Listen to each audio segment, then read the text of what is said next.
The tools one may use in tantric practice include things such as mantras, meditation, and mudras, which are positions of the body, especially the hands, that have some kind of influence on the subtle energies of the body or your mood. This is the real significance behind the Masonic hand gestures, which may be used as a subtle form of communication to other members, but in a more esoteric sense are employed in the harnessing and manipulation of energies, sometimes called chi, ki, orgone, prana, and vril. To put it in more practical and blunt terms, this energy is closely related to sex energy and is at the root of all mystery schools and religions. This universal energy is also referred to as light in many occult circles, with very high vibratory etheric properties, also called Lucifer, which is another term for light, or literally bearer of light.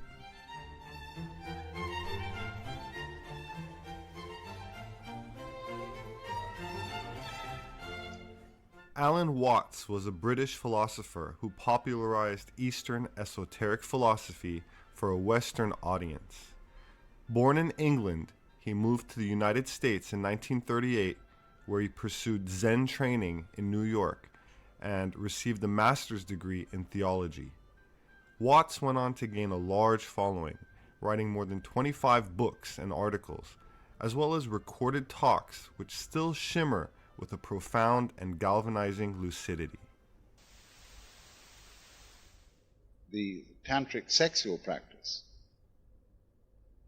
is allowing it to happen without forcing sexual relationship in any way. It tends to be a sexual type of relationship which you could call contemplative rather than active. What? If you see the statues of tantric figures, by and large, the male figure is seated in the lotus posture like a Buddha, like the Buddha here. The female sits right on his lap, wraps her legs round his waist and her arms round his neck.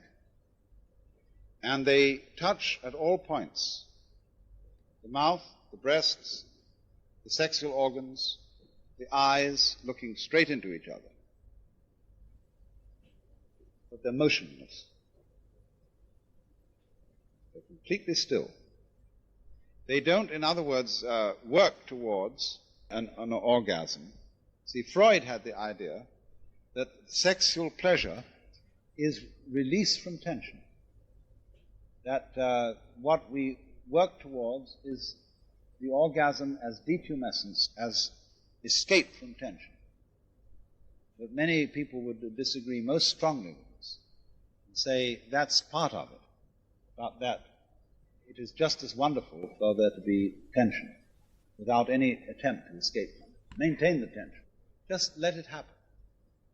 That is the attitude of these sexual images of the sexual yoga. To let it happen and to be completely still and completely open and aware. This guy is talking so annoyingly. And if you do this, you'll find a very strange thing happens. You will become the other person. You will experience yourselves as a single organism.